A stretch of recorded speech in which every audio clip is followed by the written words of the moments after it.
Are you going to start?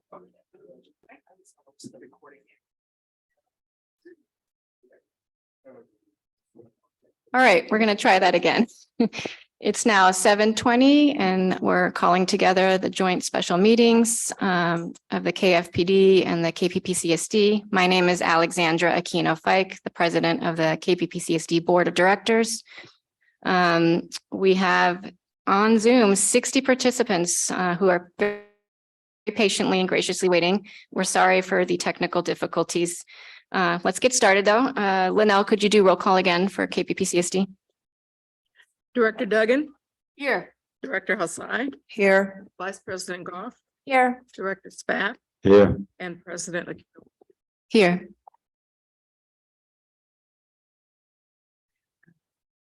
Thank you. And I will call to order this special meeting of the Kensington Fire Protection District Board of Directors. It's Monday, April 24th, 2023 at 7:21 p.m. Director Domer. Here. Director Levine. Here. Director Nagel. Here. Director Watt. Here. And I'm Julie Stein and I'm here and I'll pass back to Alexandra. Thanks, Julie. We are going to start with opening the floor for director comments. I want to welcome everyone for taking time out of their Monday evening. This is a really exciting and educational event for us as a community. I'm thrilled and honored to have Luann Teixeira, the ED for LAFCO, joining us. Luann, thank you so much for taking time out of your busy schedule. That's really only my comment, that I'm here to learn and I'm excited to find hopefully new avenues to end the dysfunction in Kensington and make a more unified government. And I know there's various ways to do it, but that is my end goal, is to find a way to bring us together to make an efficient government. Any other directors on the KPPCSD side like to make? Director Goff. Yes, thank you, President Aquino Fike. Thank you all for attending. Thank you especially to Luann for being here, so graciously giving of her time. And not only tonight, but previously, she's had conversations with Director Levine and myself and been so lovely to work with and helpful. And I know that we'll all learn a lot from her tonight. So I just encourage everyone to listen with an open mind. I think many of your questions and concerns will get answered tonight. And I like President Aquino Fike. I'm just thrilled that we're hopefully at the start of this journey, and look forward to potential next steps. We'll see. Director Duggan. If I do nothing else as a board director, then achieve consolidation with my fellow directors here, I will be happy. This is the way to better government and coordination and transparency. Thank you to all the many people who are here, and that's all I have to say. Director Spath. Thank you, Madam President. Having worked in this area since about 2015, looking at the possibility of consolidation, I certainly have concluded that it's the best form of government going forward, the most efficient form for Kensington. And I hope we all can learn a lot from Luann this evening and move the ball forward. Thank you. Director Hassai. Thank you. I want to thank Luann. I can't imagine the umpteenth presentation she's given to Kensington on this issue. And I think the conditions are ripe for actual steps forward.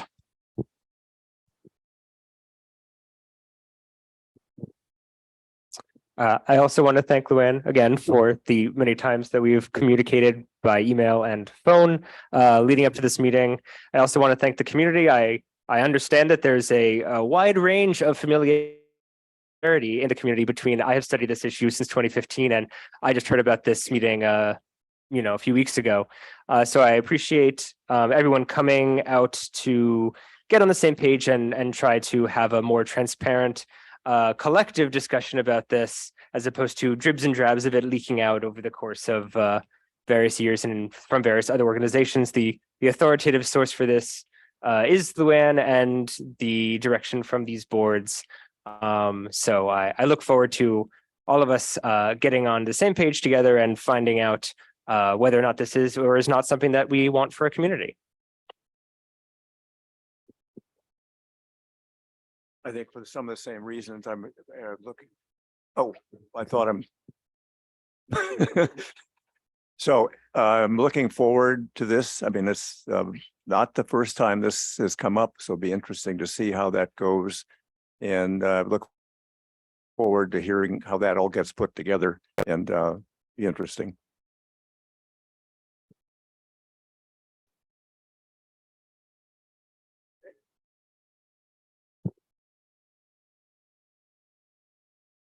Great. And for the public, we're going to ask you to hold your comments and questions until after Luann's presentation. I think you'll have better questions, or it'll be more relevant to you. So with that, Luann, we're going to turn it to you. Again, Luann is the Executive Director of LAFCO, and she's holding up. Oh. Yes, we're taking care of that. Thanks, Luann.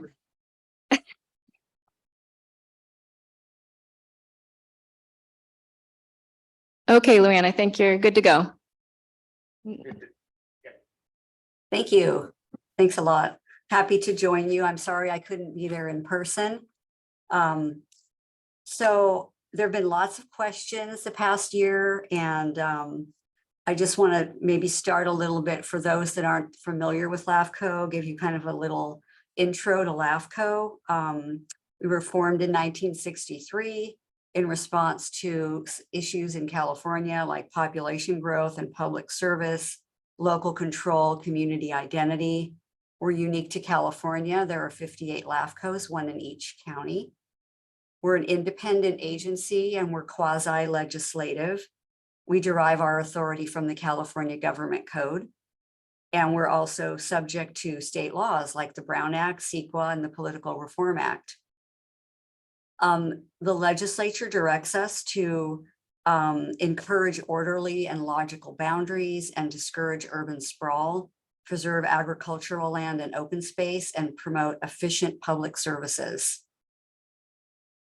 So who are we? Contra Costa LAFCO, we have 11 commissioners. I have 11 bosses.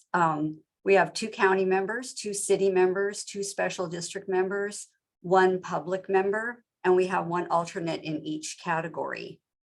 Of the 58 LAFCOs, 30 have special district representation on their LAFCOs. And in my opinion, it's important to have full representation. Special districts contribute very much to Contra Costa LAFCO and to other LAFCOs.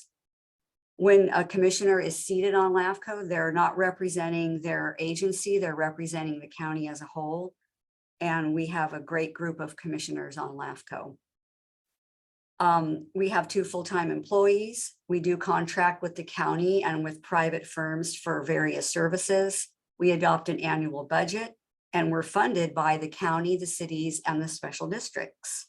We have 19 cities and we have 40 independent special districts and the county that fund our budget. We also use, I might have mentioned, contract services and private firms, and of course the county. We use the county for various services, legal, our auditing firm, our funds are in the county treasury. So we use a lot of county services. So what exactly do we do? That's a question we're asked a lot. We establish these outer boundaries called spheres of influence for cities and districts. We create new cities and districts. We change city and district boundaries. We reorganize local agencies. We do these comprehensive studies called municipal service reviews. They cover a range of issues, including growth and population, present and planned capacity of services and facilities, financial capacity, shared resources, and accountability. And both of the Kensington districts have participated in our municipal service reviews. The MSRs covering the Community Services District did identify reorganization and consolidation as a governance option. We understand that there may be some interest in possibly reorganizing or consolidating the two districts who serve the same community. We understand that there have been meetings and discussions and lots of questions. I'm going to try to differentiate the difference between consolidation and reorganization. Consolidation involves the uniting of two or more cities or two or more districts.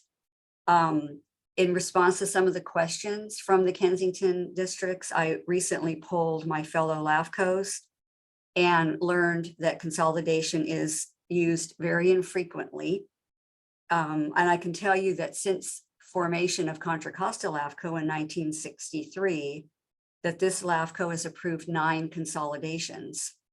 And the last one was in 2002, which consolidated 3 small, essentially volunteer fire districts into one new fire district, which was East Contra Costa Fire Protection District.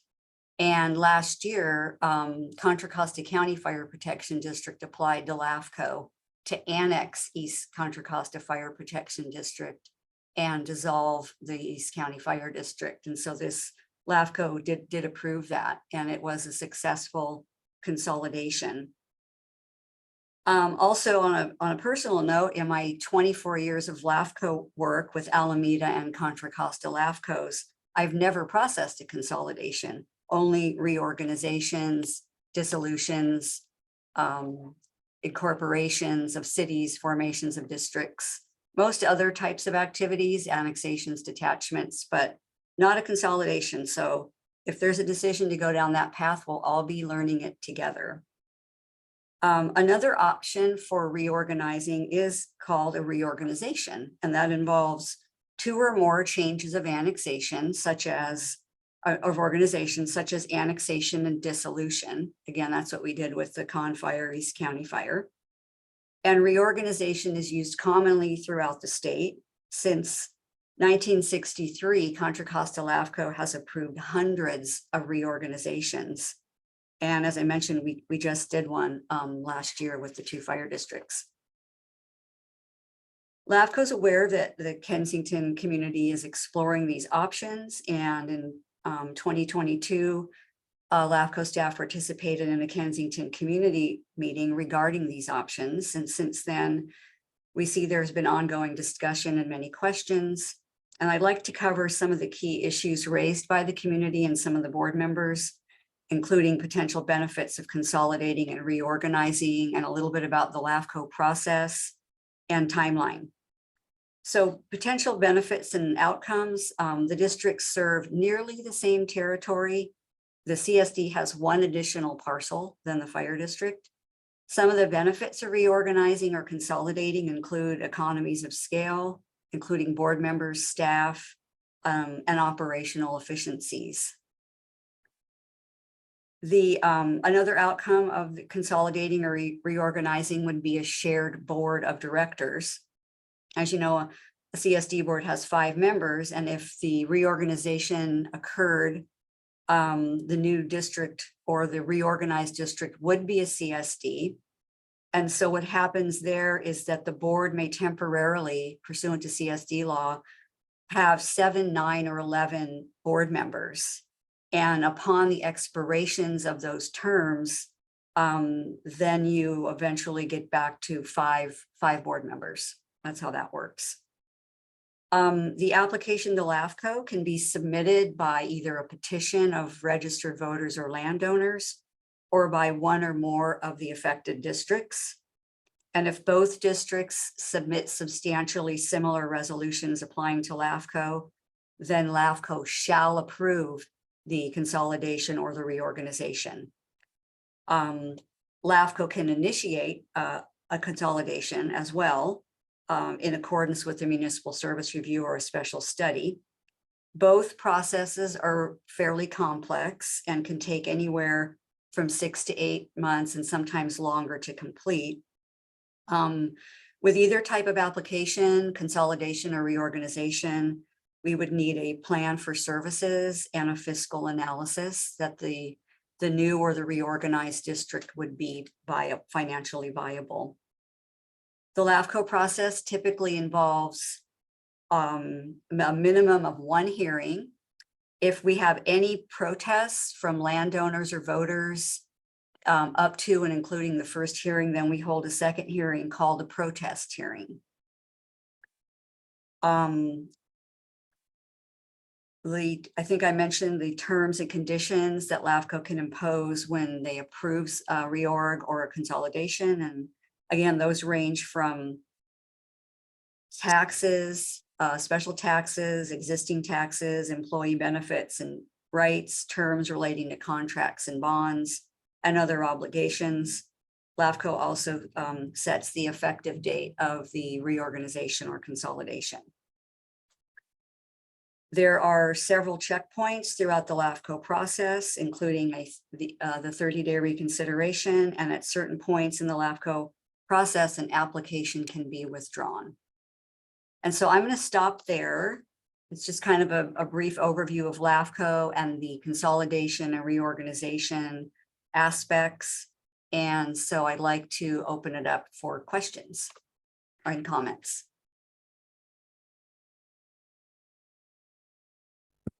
Thank you so much, Luann. First, we'll take board comments or questions. I just have one question to start.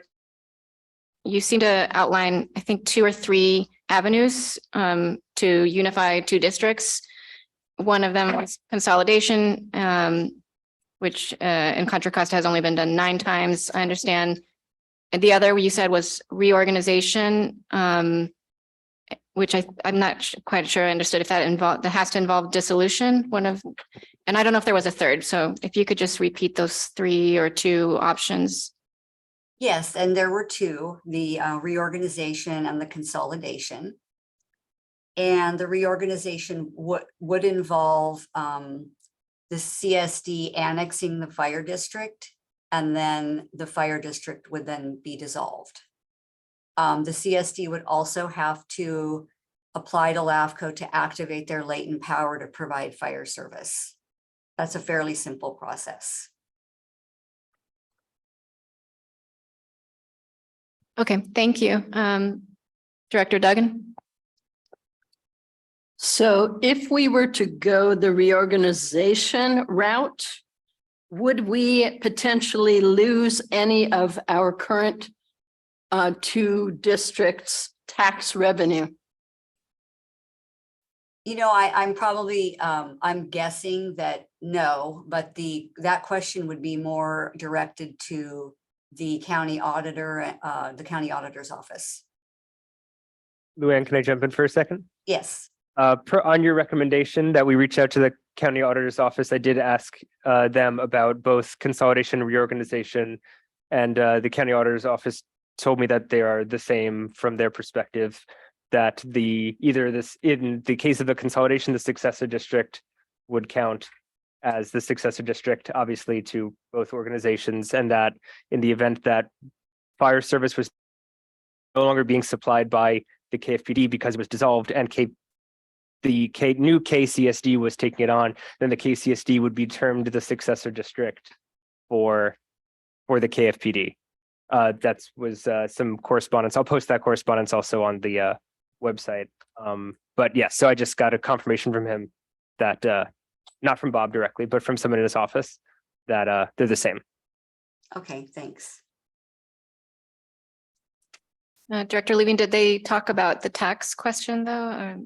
Yeah. Specifically, the shorthand was the gist of it was if the KFPD and KPPCSD no longer exist and there is a new organization that fulfills all of their services, automatically all of their taxes, duties, rights, and everything transfers immediately. The County Board of Supervisors has to be notified, and they could object to us combining, I suppose. But the process is automatic. There's not like a discretionary phase of like, oh, you only get some of it.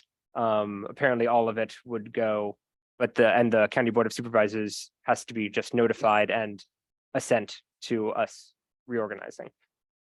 Got it. Thank you. Director Spath. A couple questions, Luann, and it's nice to see you again. And thank you for doing what you're doing here. A couple questions. If the dissolution occurs, does the KPPCSD, that is the police district, have to make the proposal to expand the board to 7, 9, or 11 members as part of the proposal? No, I don't believe so. I think that automatically happens, as it can go to 7, 9, or 11. And I would assume that the two boards would agree on a number. It probably depends a little bit on terms, expiration dates of terms of office. But that's typically automatic. And then again, through the expiration of terms, you would go back to 5 board members. And that's in the CSD law. That's not in the LAFCO law. Another question has to do, I understand that even though it looks like we could get our property taxes transferred, the Board of Supervisors has a negotiating role with regard to representing the districts with regard to the property tax issue. Could you clarify that? You know, that's probably in the Rev and Tax Code. I think that's probably a question for the auditor's office. Okay, because I know the auditor in the past has indicated that it's most likely that we would get our property taxes in whole. And I'm presuming also that all these special assessments would come forth as well. That's my understanding also. Okay. Well, that's what I have for right now. Director Goff. Yes, thank you. Luann, can I just get clarification on a few things? One, to feed off of as an extension to Director Spath's comment. So it's true. Is it true then, whether we do consolidation or the reorganization with a dissolution and annexation, that for a period of time, we would automatically have 7, 9, or 11 board members, no matter which option we pursued? Yeah, that's my understanding. Yes. Okay. And I know that we've described this meeting as a consolidation meeting, and there's a lot of talk of consolidation. And I guess one of the things I'm learning in preparation for this meeting is that there are these various routes for reorganizing the government, and really the heart, and I think the interest from the community, is in combining the two boards so we have a unified government in some way. And what is the most reasonable, sensible way to go about that? And I noted that you said that Contra Costa LAFCO has done hundreds of reorganizations and only a few consolidation. Is there a reason for that typically? Well, you know, when I floated the question to my fellow LAFCO EOs, it's a complicated process, and it's, I think, a little bit antiquated. And so that's why the Consolidation process, versus reorganization. yes, the consolidation process. So reorganization seems to be the more popular and I think somewhat easier approach. Right. And is that what would be recommended for Kensington reorganization? Well, I hate to just recommend something, but it does seem to be the most common approach to combining districts. Great. But the effect is essentially the same. Yes. Thank you.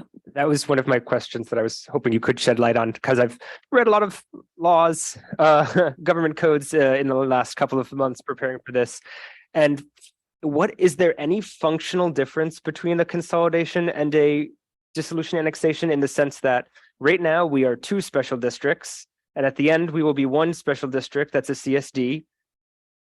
And other than that, and that's it, right? There's no functional difference after that. It has the same combined board members and the same taxes and the same process, except that no one knows how to do the first one and everyone knows how to do the second one. Correct. Okay. Director Spath. A question with regard to boundaries. As I understand it, there's only a slight difference between the sphere of influence of the police district versus the fire district. So do you think there would be any boundary issues associated with either a dissolution or a consolidation? No, it's one parcel. And so, and you know, with either approach, consolidation or reorganization, it'll be a community service district. That's the, you know, the district that will continue because they can provide multiple services. And that the boundaries, because the services are basically provided within the same boundary, with the exception of a very small plot of land that East Bay Mud has. Otherwise, it's virtually the same. So you wouldn't see any problem with that whatsoever. Right? No. So, okay, thank you. Director Duggan. So as to the number of board members, do you have a recommendation for us as to how many board members you think we should retain? 11 versus 9. I mean, to me, it seems best to, you know, keep all the current board members. But one of the really interesting issues, if you think about it, is that that means we would not have elections for probably like 4 years unless some board members happen to resign, because only like, you know, in 2 years, we'd lose 4. And then maybe we'd have an election in 4 years. And is that fair to the public to not have a chance at turnover of board members? Because then we kind of become this little oligarchy or something. I don't know. Any comments on that? Well, you know, given that I believe all the board members on both districts have 4-year terms. So you consolidate and you're going to have, you know, you need to get down to 5 at some point. And so as terms expire, then those board members would drop off the board. They could certainly run again for election, but they would drop off the board.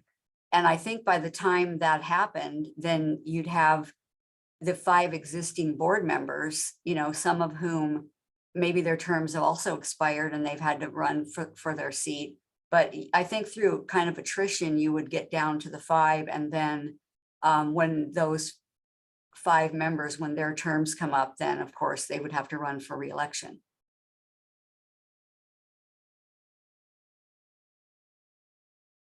Director Hussey. Yeah, I'm a little confused about the 5 because you said we'd be 7, 9, or 11, but I guess why is 5 a magic number, or could the new CSD be organized with a slightly larger board No, ultimately? CSD law provides for 5. Okay, board that's it. members. Thank you. Ask another question. Director Spath. Yeah, Luann, I know that there has to be a municipal service review done and a fiscal analysis. Would you recommend that the same firm do both of those? I don't know that you need to do a municipal service review. You do need to do a fiscal analysis and have a plan for service. Okay.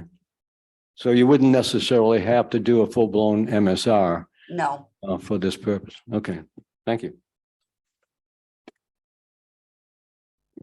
Yes, thank you for your presentation, Luann. I wanted to ask a simple question. Are you aware of any community service districts that run both a police department and a fire department? You know, I'm not at the moment, but I can float that question. I did float a question about CSDs that provide police, and I probably got maybe 4 or 5 responses. Not all the LAFCOs respond, but so it was more than I thought. It was 4 or 5, I think.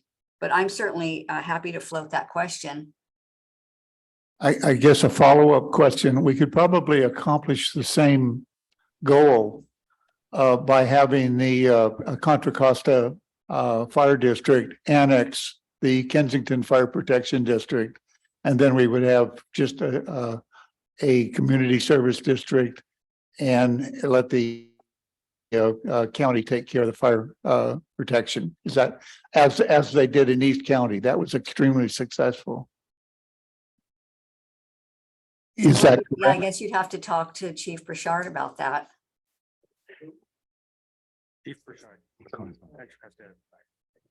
Larry, I can answer your question. There are community services districts that have both fire and police, and I can give you those names if you'd like sometime. Sure. I said there are special districts that provide both fire and police. So if you'd like to know who they are, I'm more than happy to. But yeah, Mountain House right out, not too far from us is one example of it. Well, in the state of California. Thank you. No, I'm sorry, but anyways, there are examples of it.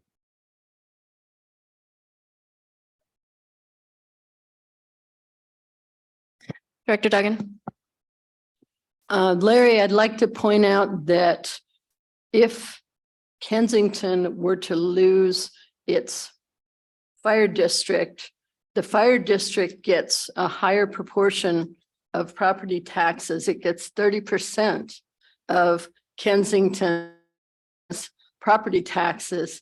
And thus, our municipality would lose the control over a lot of the money that, we pay in and that we need to keep our community safe. And I really feel we all can work together and we need to work together on, as many people have pointed out, in an emergency, the people handling the evacuation, well, from a wildfire, are the police, not the fire. The fire is fighting the fire.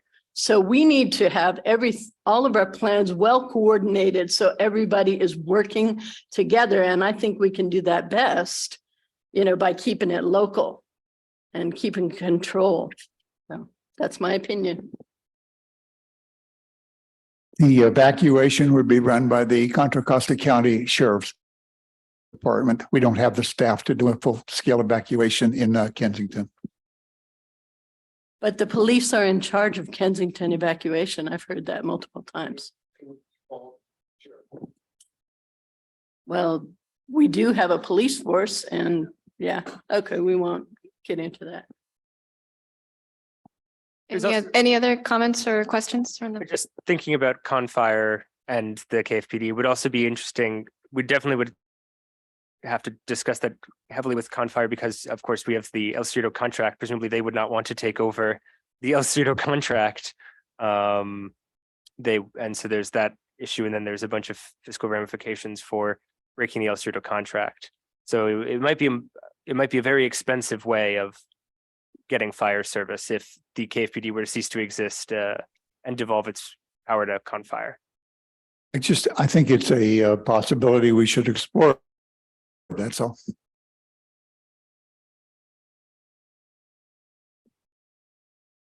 Dr. Goff. So I guess that's a good segue to another question about what would happen with our existing contracts of each district. So for example, KPPCSD with KCC and El Cerrito fire contract. What happens with the either scenario, consolidation or reorganization?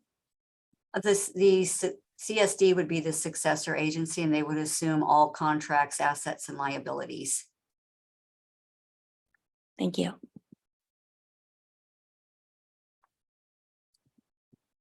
I guess just to play devil's advocate, do you see there to be a particular downside to Kensington Fire Protection District and KPPCSD consolidating or reorganizing in some capacity? That's really a question for the community and Sure. your boards. I meant from your perspective, from a government perspective, government, county, municipal service. We've had some very successful reorganizations, with annexations and dissolutions recently. So they've been very successful. Okay, thank you. Director Duggan. And in the past, LAFCO has recommended consolidation for Kensington, right? It was identified as a governance option in a couple of our municipal service reviews. I don't recall if it was recommended, but it was identified as an option. Director Spath. Luann, practically speaking, how long would you see this process to take to come to completion? Are you looking at a year, 2 years? Any idea? Probably 6 to 12 months.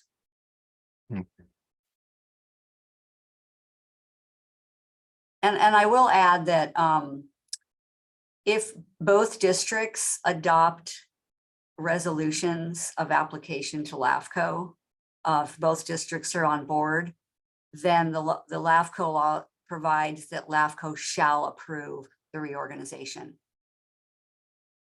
So there's not an option for the commission. They shall approve it. LAFCO can include terms and conditions, but it would be approved.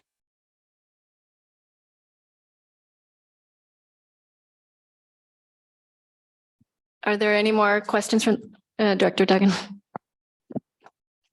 I just want to make the comment to our community here and online that the current problems that we're facing in Kensington, where we have a public safety building, where the police were ejected from that building, and the fire district went ahead to build a fire-only firehouse, and the election that happened that basically proved that a lot of Kensingtonians did not support that action, that if we had one joint district, then everything would have been hammered out right here. And we would have made sure we had a plan to house the police before we went ahead with, contracting with a contractor to build a building that was only for fire. So it is really important to consolidate to avoid future problems. That's why I think it's a great idea. It just makes sense. One board comes to one decision, you vote, and then you're done. I need to correct you. We said they could have the space that was there before. It was theirs. They could take it or leave it. That's the truth. You are off the ball on that. And what happened after that about that is they did not have enough space in the existing space. So they started a few years ago to find a bigger space. And that's the way they went. And then all of this has fallen apart again.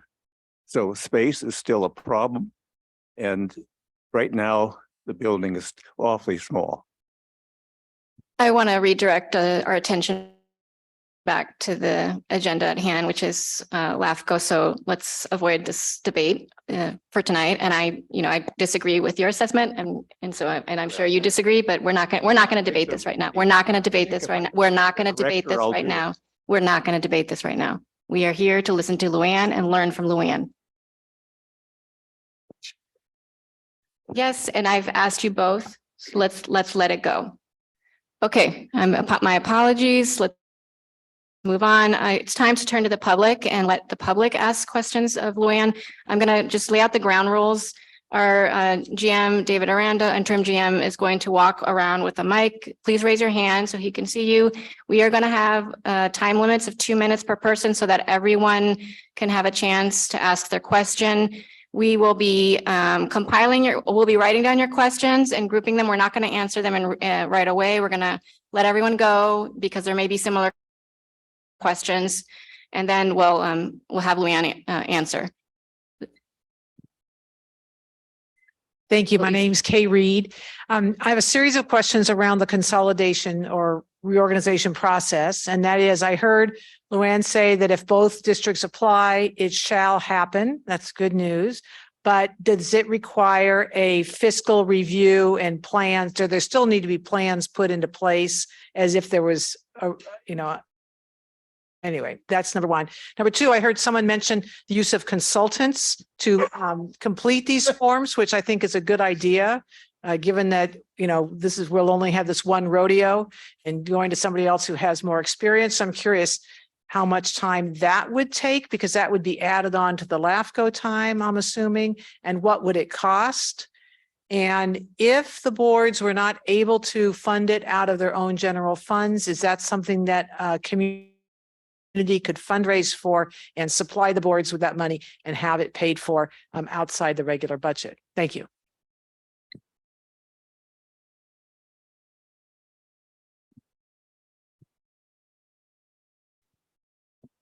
I'm David Goldstein. Maybe some of these were answered, but in some cases it wasn't quite clear to me. I have 5 questions. Does the money we get from the county change at all under either process? Does either process require a resident vote? Which process takes longer? Which process costs more? If all directors stay, how many years out until we're able to elect new board members?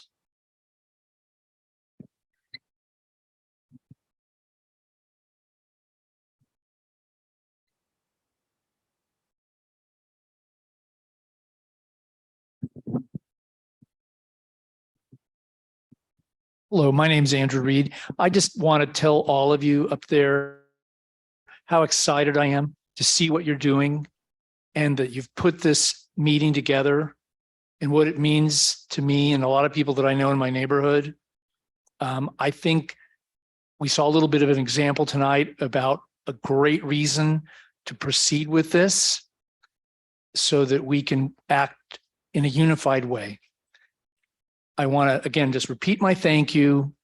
And I want to leave you all with my little thought problem that I've said before in public. I'm going to repeat myself, but maybe some of you haven't heard it.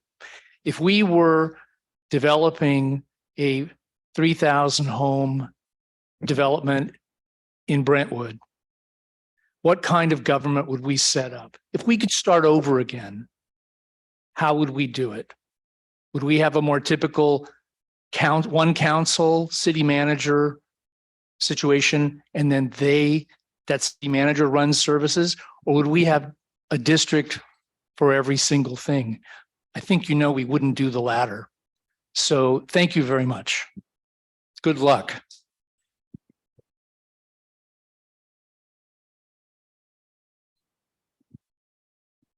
Just a simple question. How many community service districts are there in Contra Costa County?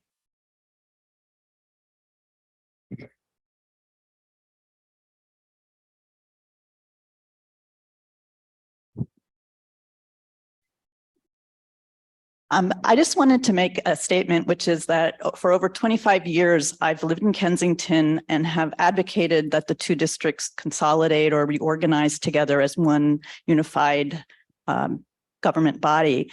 And really, this is purely for efficiencies of government. As you know, and it's been discussed here previously, that both boards received different funding sources, and we do not have one common pot of money to run the type of services that the community prioritizes. And so one of the reasons to reorganize or consolidate is to give the board the opportunity to have a pot of money that can be used for the services that the community really wants. And I do believe that this community, the board members would choose those services that are the highest priority for the community, both public safety and now for some park money. So it is really important that we move forward with this. It's taken 25 years of discussion.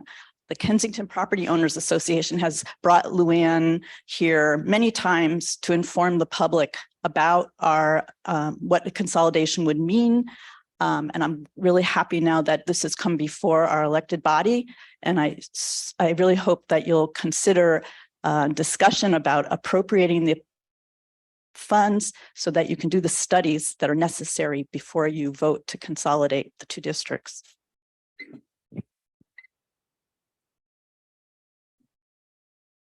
Okay, there's one more question here in the audience, and then I think we need to let folks in Zoom ask theirs. Yeah, thanks, Paul Doro. I believe currently both boards are in the process of seeking applications for permanent part-time general managers. And if that's true, and if it's a 6 to 12 month process to consolidate, I would, I guess, ask Luann if it is sensible to put a pause in that plan, just in case the two boards decide that they want to adopt those resolutions sooner rather than later, so this can happen while they're still in office. Thank you. Okay, we have a few questions in Zoom. I see Steve Simran, Leslie Reckler, Rick Artis, and Meryl Rafferty. I thought Elaine Stanton also had a question, but now I don't see her. Steve, could you unmute yourself? Yeah, thank you. I've got actually two questions. And in my brief review of the statute, if the two boards agree to consolidate, then the board, the FICA must approve it unless there's a 25% petition filed by the voters. Is that correct? And my second question is, if instead of consolidation, the boards decide to reorganize, is there a corresponding provision that would allow for a public vote? Thank you.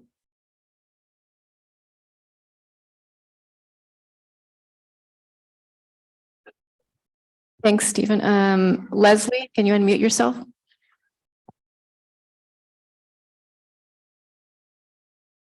Leslie, are you still on? Can you unmute yourself? Can you hear me? Yes.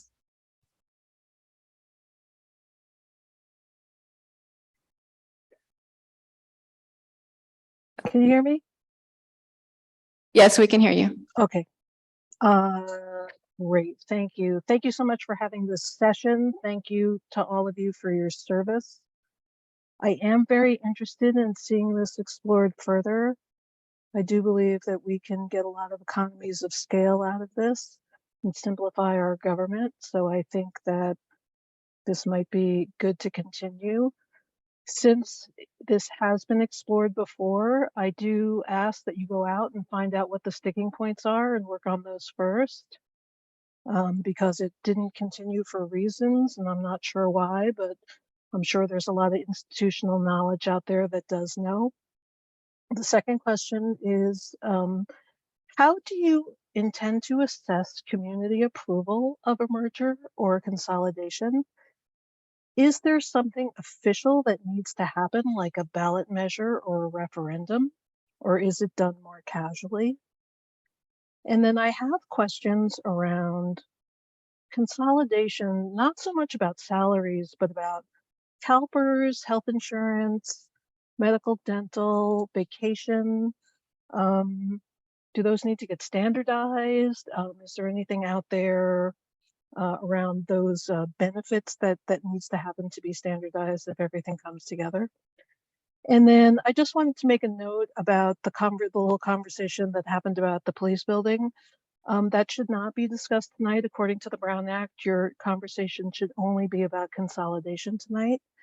And then finally, I ask that you think really hard about how to communicate well with the public, both to send out communications and to receive feedback. Thank you so much. Thanks, Leslie.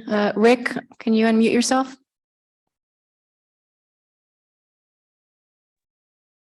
Rick, can you? Yes. Sorry that it took an extra click. Apologies. No, we hear you. Thank you.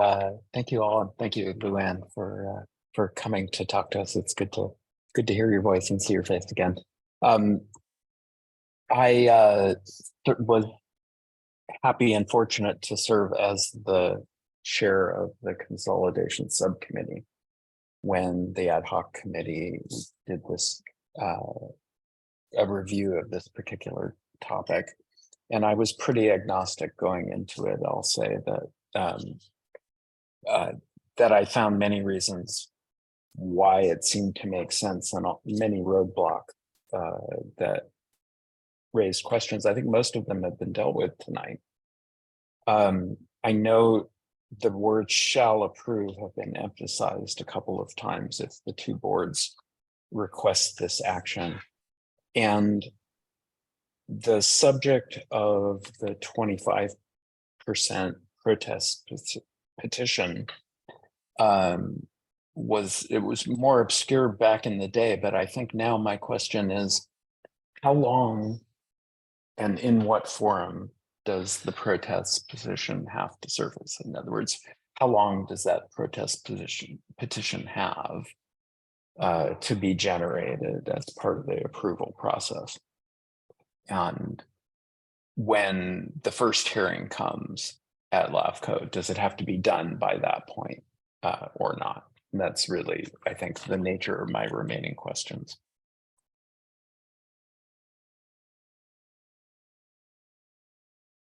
Thanks, Rick. Meryl, can you unmute yourself? Yeah, thank you so much. I just am so impressed with the way this meeting is going, that we're having this meeting, how quickly you've brought it together.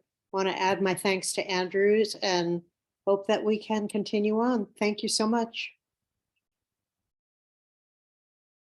Thanks, Meryl. Are there any other questions here in the audience?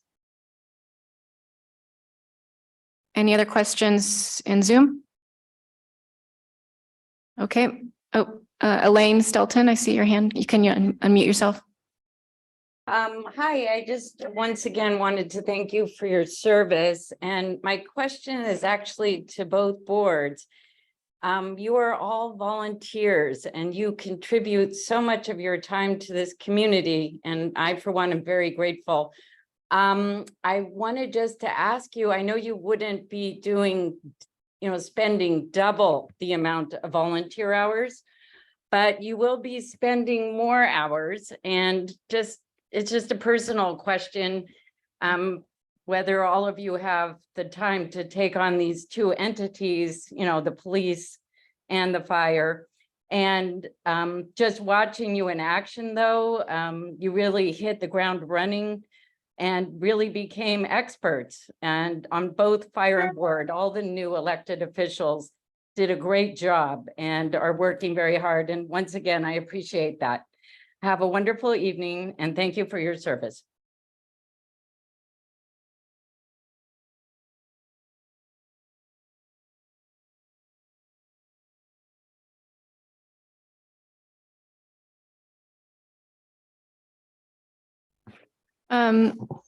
So we've gotten a bunch of questions, and Julie, thank you for grouping some of them. And I think some of my colleagues here, I've grouped a few too. One area that we heard a couple of questions was the protest petition process. What is it? How does it work? I'm also confused about that. I also heard some questions. Luana, maybe you can first do the protest one, but then I think folks had questions around confirming that the money we get from the county essentially wouldn't change. And third, I heard a bunch of questions around what needs a vote from the community. Luann, do you want to take some of those and then I'll come back with more that I heard? Sure. So the way the protest process works is that LAFCO holds its first public hearing and for the commission to consider, approve, or deny. And if anyone, any registered voter or landowner within the community protests, then we have to go through a formal protest proceeding. And so the commission can approve the proposal, but then we would hold a second hearing called a protest hearing. And there's a range of the time frame. I think it's like 30. You have to hold it within 30 to 60 days after the commission's initial approval. And so that's the time where the petitioners, if there is going to be a movement to protest, they would collect the signatures, registered voters and/or landowners. The way that works is you don't double count, you make two columns. And if either column, landowner or registered voter, exceeds 25%, and we have to have the the registered voters verified through county elections, and we have to have the landowners verified through the assessor's office. If either of those exceed 25%, then it goes to an election, and that's where it's a special election, and the applicant would have to pay the cost for that.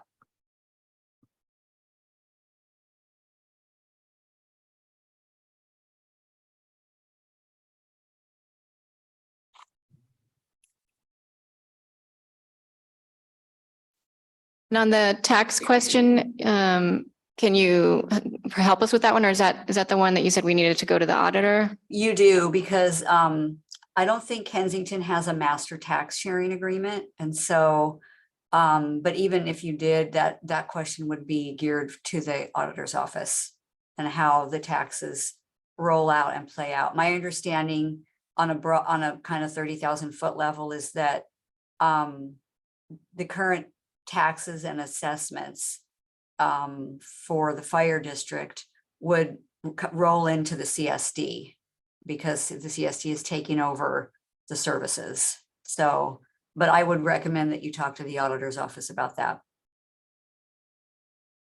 Thank you. And then Just asking. Daniel would comment. Daniel could. Did speak with her. I'll reiterate what the conversation that I had with the auditor controller's office.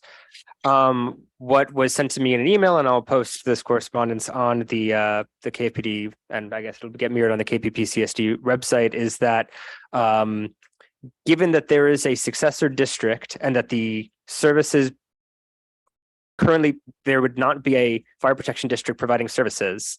The key feature is that there is no longer a fire protection district providing services. So given that disappears, then the resulting CSD is the successor district for services, assuming the CSD is providing fire services, which we're assuming they are.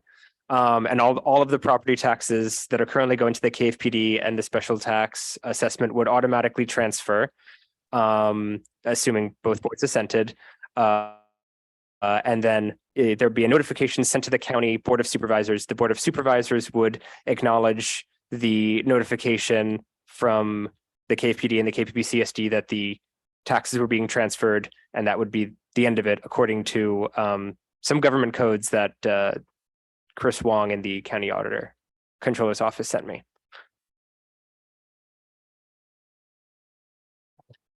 Just to follow up, and you might have said this already, but so between the two districts, there are ad valorem taxes for KPPCSD, ad valorem for fire, special taxes for police, special taxes for fire. Yes, and I think a landscape and lighting. Oh, okay, good. Yeah. Oh, yeah, I'm probably not using but there's the left hand of my tax bill and the right hand of my tax bill, basically.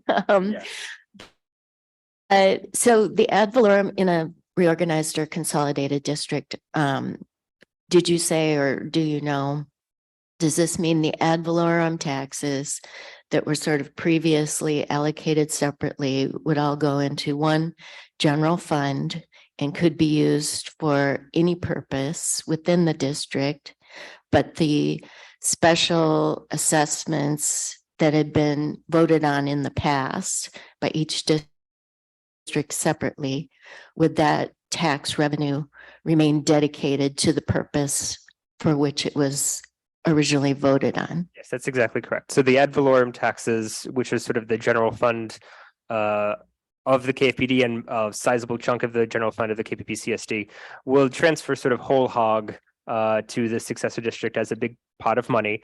Then there's a fire special tax, which is a voter approved tax from many years ago. It hasn't been changed the 80s. It's about $80. That would stay dedicated to fire services because it is a fire tax.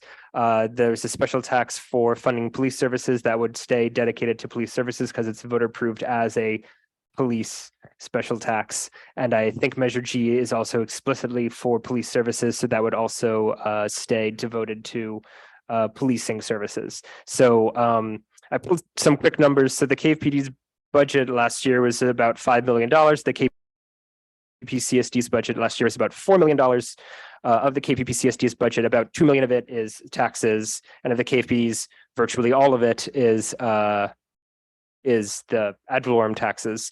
So there would still be about roughly $100,000 to $200,000 that would be dedicated to policing services per year, and about $1 to $2 million dedicated to policing services per year, and something like $300,000 devoted to fire services earmarked can't be used for any other purposes. And then the remaining roughly $8 million would be general fund for the consolidated district to continue its services. Obviously, that isn't. It sounds like a large pot of unrestricted funds, but the El Cerrito contract is about $4 million. So it's not just a giant pile of money floating around. A lot of that is actually spoken for either contractually, which would be maintained, or by voter approved special taxes, which would also be maintained. Thank you, Director Levine. There were another set of questions. I heard a bunch of questions, Luann, around when would be the next election theoretically? Should we reorganize or consolidate, given that we all have different terms? Or I don't know if you've seen how other districts that have done this process, how have they handled elections? Can you answer which process is shorter, consolidation versus reorganization? And is there a difference in cost in either process? And thirdly, I've heard some questions around these consultants that we need to hire to help us with the analysis, the fiscal analysis. Does that add time to the timeline you gave us of 6 to 12 months? Or is that? No, you need to do the fiscal analysis prior to applying to LAFCO. So you'd come to LAFCO with the application, the LAFCO application, and a fiscal analysis and a plan for service, and preferably resolutions from both districts that support. It's not required, but it's highly recommended if you have resolutions from both boards supporting the annexation and even applying, being the applicants to LAFCO. Right. So we really don't actually come to LAFCO until all the financial planning and reviews and all that's worked out. Is that correct? Correct. Okay. In your experience, just a follow-up question on that, how long does that analysis process take in general, or do you have a range? I don't know, and it really depends on the consultants that you use. I mean, I think the districts could probably prepare the plan for service. The fiscal analysis, depending on who you have on your districts or in your community, you could probably find someone to do that. We have, I know I've given a short list. I can't make recommendations, but I've given a short list of consultants that are actually do a lot of LAFCO work and are members of our state association, Cal LAFCO. So I can provide a few names for consultants that do this kind of work, that do fiscal studies, and they do plan for services too. Thanks. And between reorganization and consolidation, do you have a sense of which is shorter, which is costlier? Because I've never done a consolidation. I've done lots of reorganizations, so I don't know. I mean, I would say the consolidation might take a little longer. I printed out a couple of flow charts. I think I've sent them to various people, and there's San Diego LAFCO has done a lot of these flow charts, and so most of us use them. The consolidation flow chart is a lot more extensive and lengthy than the annexation and dissolution flow chart. So that's kind of my short take on those two processes. Director Goff. I just want to point out that the flow chart and the fee schedule are in your packets and available online for the agenda. And we also, I think it's posted, but I had provided to several people a white paper that was done for Cal LAFCO. It's called Metamorphosis of Special Districts. And I asked our web manager to post it. I'm not sure if it's up yet, but I think it would be under a heading like LAFCO resources or something like that, but it's a very brief white paper, and it's very good. And so if anyone wants a copy, if it's not posted yet, just email me and I'll send it to you. We're going to post it as well on our website. Okay, great. Yes. One quick question. Thank you for the reference to the flow chart. It says district consolidation. Is this the same process, whether it's consolidation or reorganization? No, there's another flow chart for reorganization that's floating around out there somewhere. Yeah, I noticed it was missing too. Apologies about that. We'll make sure it's on the website. Thank you. And then the other question, Luann, was about elections. If you have any thoughts on how this would roll out from given your experience with reorganizations? I'm trying to think of a reorganization where it went to an election. There was one in Martinez, and it was an annexation. I take that back. It was an annexation, not a reorg. So we haven't had many that have gone to an election since I've been in here. I guess I meant, given that we all have, many of us have different terms, how would it work out? That election, okay. So again, with the that's in the CSD law. And so it's through term expirations. You could have up to 7, you can have 7, 9, or 11 board members. And they would all continue to serve until their terms expired. Then they would drop off until you get to 5. Okay, so automatically we would start with the total combined, and then unless we agreed, right, we'd have to. Yeah, it's 7, 9, or 11. Right. So, yeah. Okay, Question, how many CS? right, there was a question on how many CSDs in Contra Costa County. Do you happen to know? Yes, there are 6.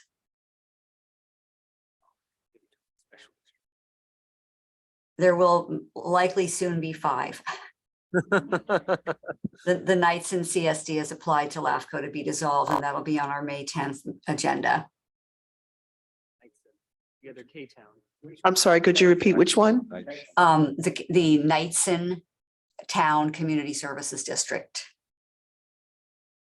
They were formed in 2005 and to do drainage and flood control, and they really didn't have a lot of funding. No, they had a special tax, but they kept it at $50 a year. And as you probably know, flood control and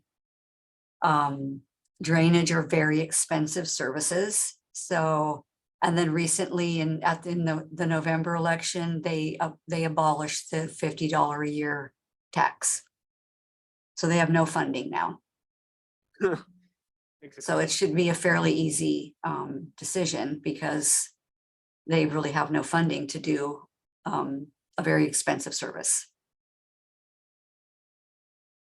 Lastly, I heard a question around, I don't know if you have any thoughts or guidance, Luann, around the 2 districts hiring permanent GMs right now. And have you seen 2 districts who are considering reorganization or consolidation, and what might they do if they're at the same time they're looking for GMs?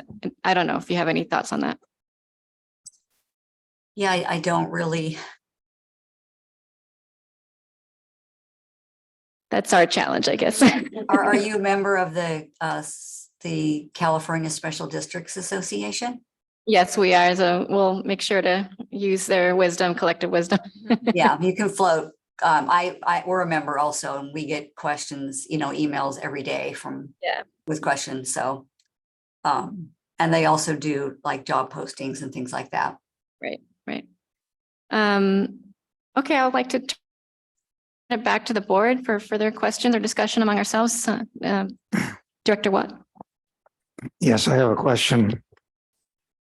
I want to assume a worst case scenario. Right now, we are in the process of spending a lot of our available cash that we're the fire district to complete the public safety building.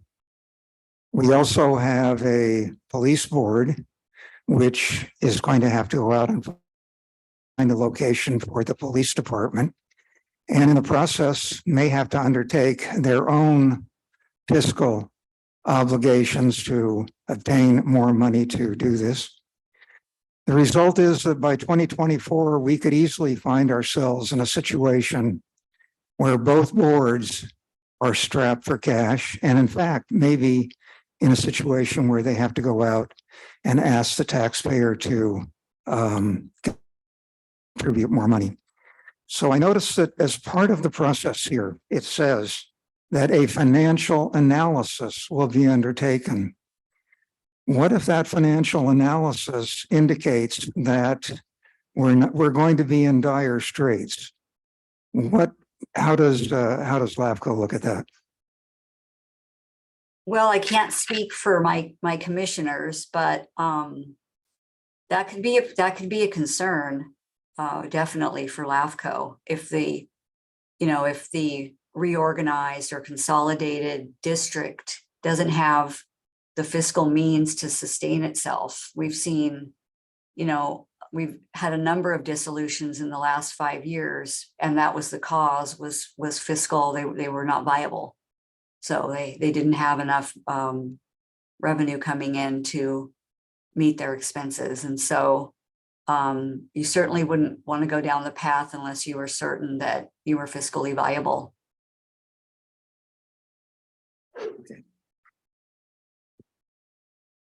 I wanted to address the question, how much additional work would it be for the directors if both districts were combined into one?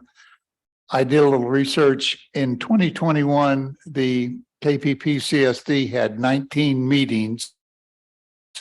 KFPD had 13 meetings. In 2022, the KPPCSD had 22 meetings. KFPD had 19 meetings. And so far this year, and we're only a third of the way through the year, KPPCSD has 6 and KFPD has 8. So clearly there would be at least twice as many meetings for the 5 directors to go to and prepare for. I would guess that the time involved, I'm working now about 15 to 20 hours a week on KFPD business. That time would probably double as well. So you're really looking at full-time directors if you combine the 2 boards. I don't know how you're going to pay for them. I know I don't have the available resources to be a director of both boards. I just don't have the time. I still work. Maybe the 2 people that are retired here will be able to take up the slack. I don't know. Thank you. If I could just maybe clarify, if the 2 districts were to consolidate or reorganize, there would be 1 district and not 2. So there would be 1 district holding its own board meetings, and it would be the CSD, because they can assume the fire services. So it would be one district holding however many board meetings they need to hold. There'd be twice as much going on at the meeting, right? Well, it would be 1 district providing, multiple services. And that's usually the case with community service districts, is they usually don't provide 1 service. They provide multiple services. A CSD can provide any and all services that a city can provide, except for they don't do land use planning or issue building permits, but they can provide all other services: water, wastewater, park and rec, hospital. They can provide all their services, fire, police, all of that. But the CSDs that I'm familiar with in Alameda and Contra Costa counties, they have a 5-member board, and they meet monthly or every other month. So I don't think you'd have twice as many meetings. You'd have a monthly meeting, or however often the board chooses to meet. So I just want to point to we spent a lot of time in the last the last KFPD meeting and the last KPPCSD meeting writing letters to each other. So I'm just saying it's not strictly additive. I wasn't supposed to do an applause line. I'm just saying it's. So I hear your questions, Director Nagel, and they're important questions for us to consider. I think we're just at the start of a learning journey, and those are things we're going to have to drill down for ourselves, but also any future folks who want to run. And I'll just say for myself, as a working mom with a full job, you just learn how to delegate, you learn how to manage your time, and you're experienced at this, but I'm already working a lot, and I ran knowing this. So I'm prepared to roll up my sleeves and do what needs to be done. Just a follow up to Larry, and I think it's true of both boards. Kensington, maybe unlike other communities, has a group of very involved directors who like to roll their sleeves up, and we have the Emergency Preparedness Committee that I know you spend a lot of time on. And so I think if the culture continues that the directors want to be as involved as they are now, I think your hypothesis could be correct. I think the CSDs maybe that run efficiently with 5 directors perhaps have a different cultural mindset about the role of a director in running a special district, and they're much more willing to delegate to staff and save their time for policy and meetings. So I'm not saying there's a right or a wrong, but I think there is definitely a uniqueness to Kensington culture that's not going to be captured in any financial analysis. I think it's part of what the directors kind of run for, and part of what some members of the community expect. And I have a follow-up question. Does either board or both boards have any sort of advisory committees or subcommittees? Not quite how you're thinking, probably.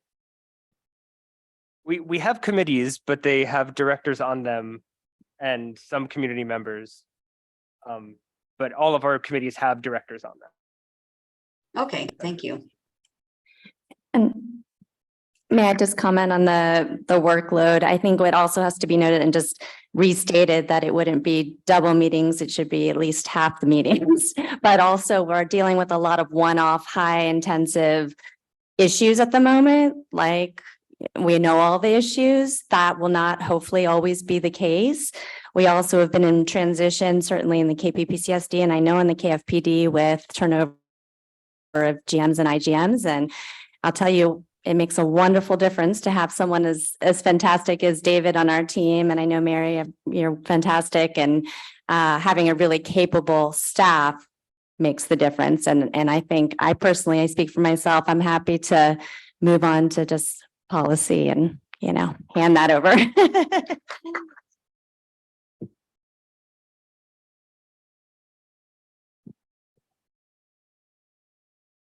We did have a finance committee, and we had this great ad hoc committee, which David Spath here chaired.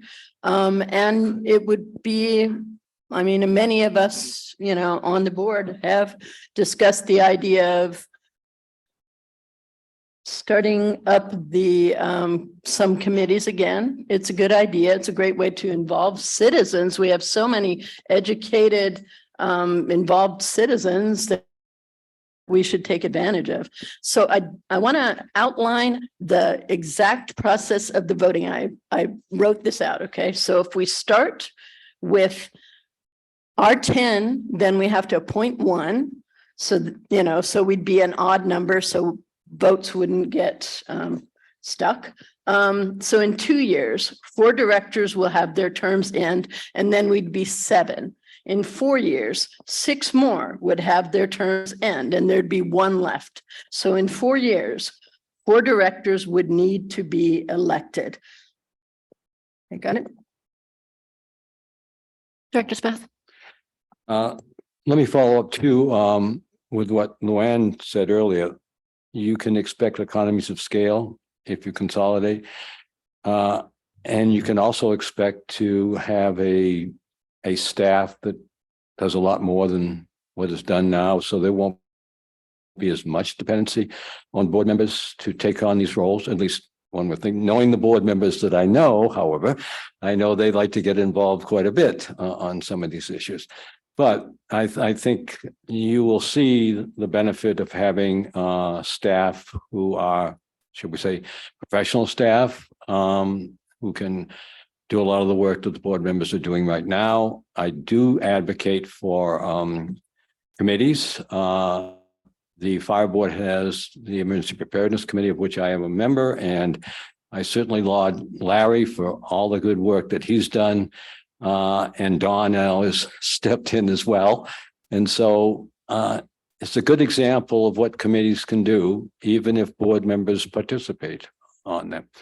So I certainly would advocate, if a consolidated district is established, that we have committees that look at finance, look at emergency preparedness, and a variety of issues, and take advantage of the residents and their expertise, because we have a lot of good expertise in here.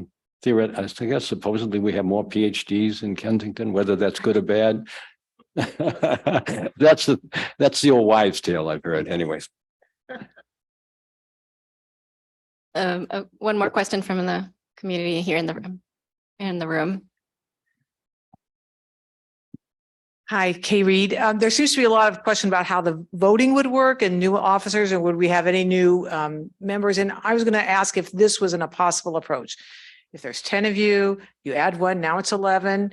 The next election comes up, 4 people, their terms have expired, but there's only 2 seats, we only vote on 2 seats. So those 4 people can all run for those 2 seats, or 8 more people can jump in and 12 people but there's only 2 seats. So at the end of that election, now there's 9. The next time there's a thing that comes through, there's 4 more people. They are up for election or not. They could, but again, there's only 2 more. So it's not that we are just saying the 10 of you have to serve until you get down to 5. I think what the approach is that every election cycle, there's double the number of people that are retired, quote unquote. They're no longer, their term is ended, but there's still openings on the board. And so community members could join, people could get reelected. And over, I think if we do the math, maybe 3 cycles or 4, we'd be down to 5. Just thinking that's an easy way to do it. And we don't feel like there's oligarchs running Kensington. I would suggest that you look at the CSD law. They're also in the government code, and it's section 61030 to see how that works. It's pretty explicit.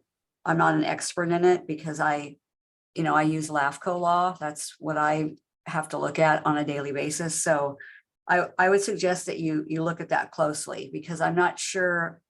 The goal is to get to 5, and I'm not sure how that plays out, but it spells it out in the CSD code.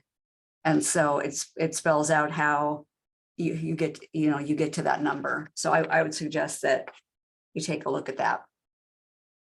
I have another question for Luann. I think I don't know if you were alluding to this, Luann, earlier when you asked about the advisory committees. But last year, when you spoke to the community, you strongly recommended that there be a lot of outreach around the issue of, if the districts were to reorganize or consolidate. And so I'm wondering what your thoughts are for the boards about whether they would have an advisory committee to work on the outreach, or whether that has happened in other communities, and how you get the word out, the education out to the community around the issue. Right. And, that can come from either the board directly or an advisory committee. But it would be good to somehow poll people to see, how they feel about reorganizing or consolidating. That way you might have a sense of, whether or not people are supportive, or whether they would object or protest, or if it did go to a vote, if they would vote against it. So some sort of outreach would be very useful. Great. I'd like to start to wrap this up. I need to get home to tuck my kids into bed. Got an 8-year-old and a 5-year-old. Any last questions or comments from the directors? I had just two hopefully quick ones. One thing that came up when reading about this, I just want to confirm if my understanding is correct.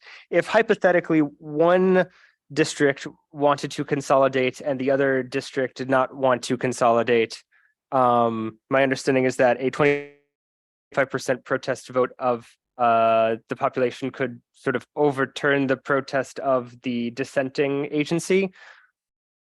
Is that correct understanding?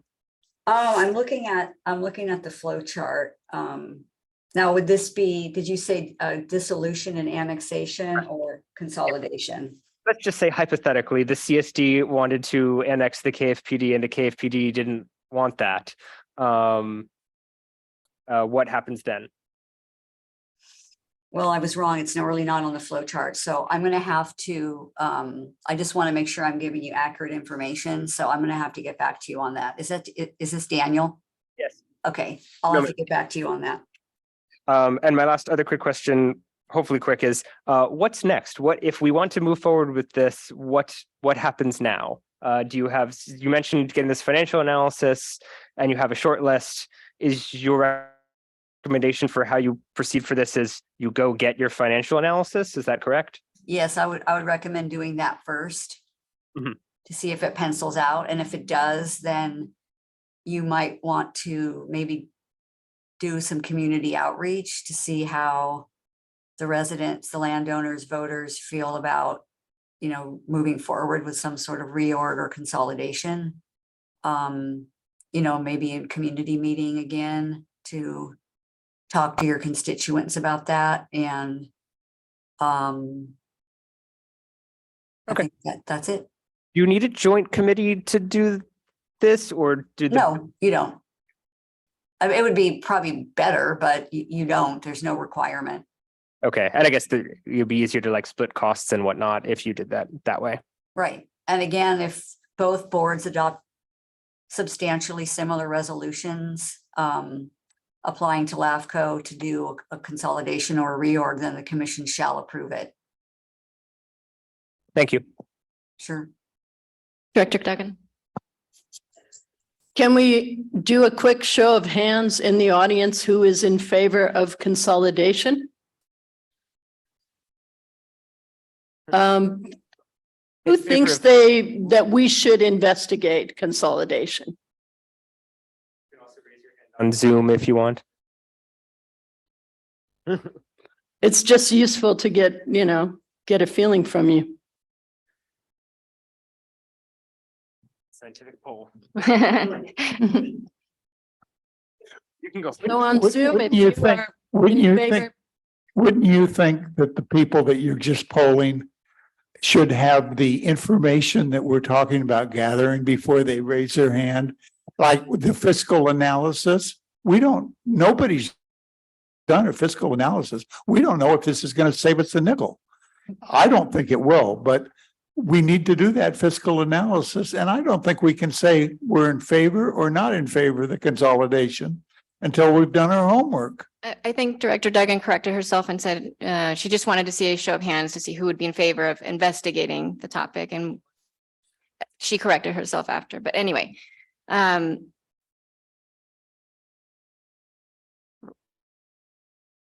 I think public comment is over. We'd like to move on. I really need to get home to my kids. So any other final questions or comments from the board? Let me just say something very quickly. I did chair an ad hoc committee that looked into this. If anybody wants to get more detail, they should take a look at that report. I think it does a very good job of summarizing what Luann has told us tonight. And you could get a pretty good picture of what consolidation would look like. And it affirms some of the comments that Daniel has made as well. The auditor, Contra Costa County, said essentially the same thing that Daniel has told you this evening about the property taxes. Sorry, and I did want to add one thing about public communication going forward, because that was a question. I'm going to prepare a summary report of everything that was discussed tonight, sort of an executive level summary that's like 1 page for people who don't want to read 40 pages of stuff.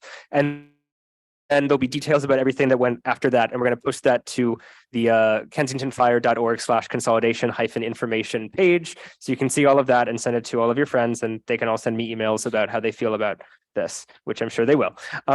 So that information will be posted shortly. Bear with me on that. The ad hoc committee report is on the district's webpage, so you can just query in the search engine ad hoc committee report. Thank you, Director Leon, for working on that. And thank you, David, for reminding us about that, the ad hoc report.